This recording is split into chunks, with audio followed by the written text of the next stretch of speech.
I was going to say every girl should hear this, but really everyone should hear this.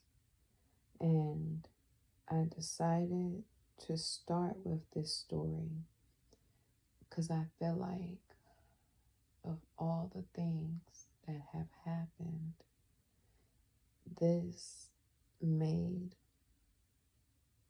unfortunately, the biggest impact on how I see things today and how I am today and how I feel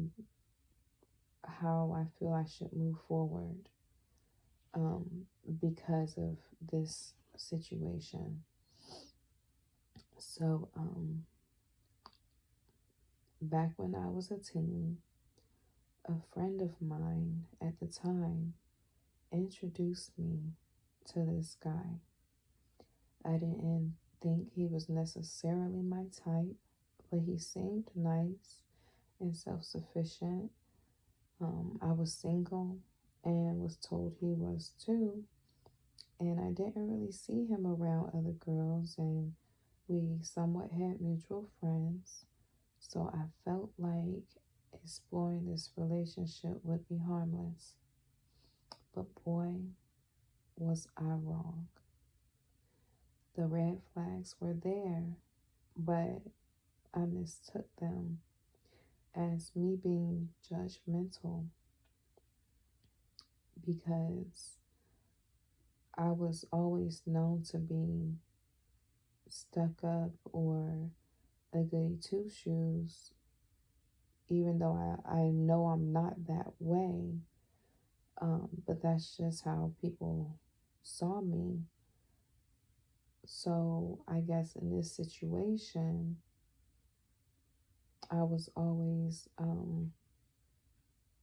since I was always known to be that way, I caught myself trying to be more quote unquote down to earth.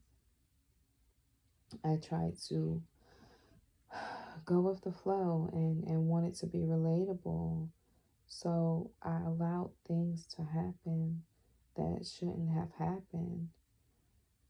I allowed myself to be mistreated by someone who didn't know how to love me in the first place. And this is how I messed up. This is where I went wrong.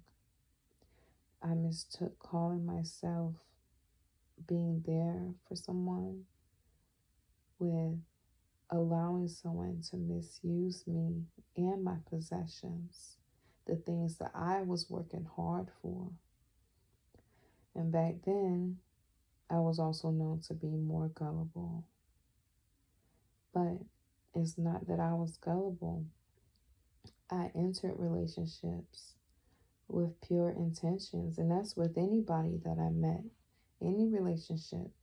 I entered relationships with pure intentions, but I learned the hard way that everyone doesn't do the same. Not everybody does that. I've learned that people have motives. So I no longer see that relationships are entered with pure intentions anymore. Now I've got my guard up and I won't be taking it down no time soon. And in my next video, I will begin to tell you what he did. I will begin to tell you about this horrific situation and circumstance that I have been placed in. But it's so much to it that I cannot tell you in just one video. So I can at least begin to tell you the start of it in the next video. So stay tuned.